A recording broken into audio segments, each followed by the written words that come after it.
Plusieurs notions sont affiliées au terrorisme. Nombreux sont ceux qui font des amalgames entre le terrorisme, le djihadisme, la radicalisation et l'extrémisme violent. Maïmou Ali, experte en lutte contre l'extrémisme violent, invite les uns et les autres à faire la part des choses.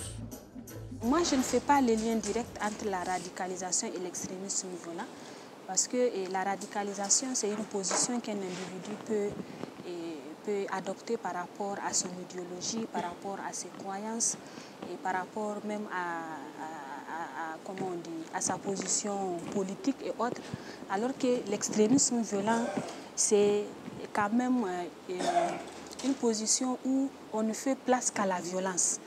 Lors de la première édition du festival Ciné Droit Libre à Niamey, un panel sur le thème « Face à la montée de l'extrémisme identitaire, quelle synergie des acteurs pour une éradication de la violence a été organisée ?» Pour Nuhu Arzika, l'un des panélistes, la lutte contre ce phénomène de l'extrémisme violent doit être générale pour un monde de justice et de respect des droits humains. Pour ce faire, la vente des armes aux groupes terroristes doit être bannie. Parce que l'action que nous menons des défenseurs des droits de l'homme, c'est une action que nous menons dans le but d'aller vers une humanité plus juste. Moi, je ne suis pas en train de faire un combat pour juste quelques Nigériens ou quelques hommes sur la terre. Non, je souhaite avoir une humanité plus juste. C'est dans ce cadre-là que je fais ce combat avec cette vision mondiale, pas seulement locale. Si j'ai posé le problème des armements, je considère que ceux qui fabriquent les armes, ils sont à la base aussi de leur utilisation. Parce que généralement, le consommateur, c'est quand il voit quelque chose qu'il peut désirer. Mais s'il ne le voit pas, il ne peut pas avoir envie de ça. C'est quand tu vois la chose, ça va t'intéresser et tu vas l'utiliser. Les actes posés par des groupes terroristes ont de lourdes conséquences. Des milliers de réfugiés venus des pays voisins, mais aussi de l'intérieur, sont à prendre en charge. Mais qu'il faut aussi aider à se reconstruire, car ils ont tout perdu. Mais on a quand même une importante population des villages de Difa qui ont quitté leur village pour être dans des camps de réfugiés tout au long du goudron. Quand on prend la distance de 70 km entre Difa et Méné, on n'a que des camps de réfugiés, des gens qui ont quitté leur village, qui ont quitté, en tout cas tous ceux qu'ils ont comme activité, qui sont réfugiés là-bas. Et la situation également qui prévaut, c'est la situation par rapport aux mesures de sécurité. Parce que les gens ont été contraints, parfois c'est même les forces de l'ordre qui les ont délogés pour les amener là où ils sont.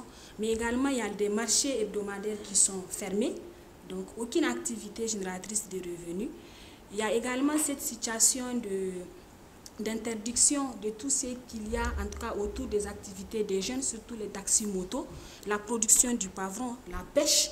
C'est vraiment des secteurs dans lesquels les jeunes se débrouillent. Aujourd'hui, c'est complètement fermé et on n'a aucune solution alternative pour les jeunes. Donc cette situation, elle est préoccupante, elle mérite vraiment d'être analysée pour que, comment on dit, le phénomène de Boko Haram a déjà créé une situation. Il ne faut pas que la réponse, en tout cas qui est actuellement proposée pour le phénomène, puisse également créer d'autres situations qui seront difficiles à gérer. Les drames humains relevant du barbarisme de Boko Haram sont inimaginables. De nombreuses familles sont dans l'émoi. En la matière, des témoignages ne manquent pas. Moi, j'ai été très touchée par le témoignage d'un papa qui m'a, en tout cas, raconté comment est-ce que ces deux fils ont été enlevés. L'un à 9 ans, il était en classe de CE1, et l'autre à 11 ans en classe de CE2. Et les gens de Boko Haram sont venus les enlever, ils les ont amenés. Ça fait 2 ans, il n'a pas les nouvelles de ses enfants. J'ai également eu des témoignages de mamans qui ont leurs filles de 15 jusqu'à 20 ans, qui sont enlevées par les éléments de Boko Haram, qui sont actuellement là-bas, et les familles restent sans nouvelles.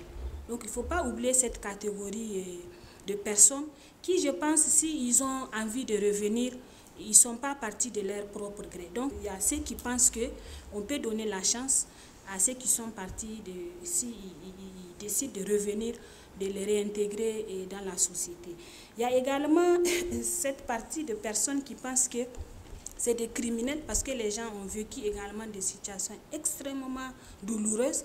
J'ai eu des témoignages des gens qui m'ont raconté comment est-ce que certains membres de leur famille ont été exécutés, égorgés devant eux. Donc ça laisse quand même comment on dit, des douleurs assez intenses, et aujourd'hui ces gens ne sont pas prêts à pardonner et à accepter cette catégorie de personnes qui sont considérées, j'allais dire, anti-griffes comme repenties. La lutte contre l'extrémisme violent passe par la réalisation des activités socio-économiques, mais aussi par la sensibilisation et la conscientisation de la jeunesse. Et nous sommes en train, en tout cas, de réfléchir et de voir quelles sont les solutions ou quelles sont les réponses qu'on peut apporter pour pouvoir contrecarrer, pour pouvoir prévenir l'extrémisme violent, surtout chez les jeunes. Parce que c'est eux qui sont fragiles, c'est eux qui sont vulnérables, c'est eux, quand ils sont dans les besoins, les propositions, en tout cas, viennent à leur endroit, facilement, ils peuvent basculer. Donc pour nous, c'est de voir comment améliorer la qualité de l'éducation, comment diversifier en tout cas les opportunités de l'emploi des jeunes, mais également, surtout, mieux les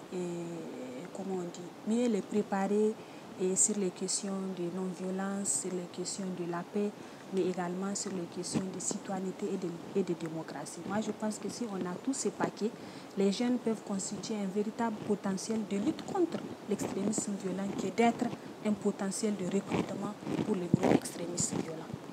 Droit Libre TV, la web télé 100% droits humains, 100% liberté d'expression.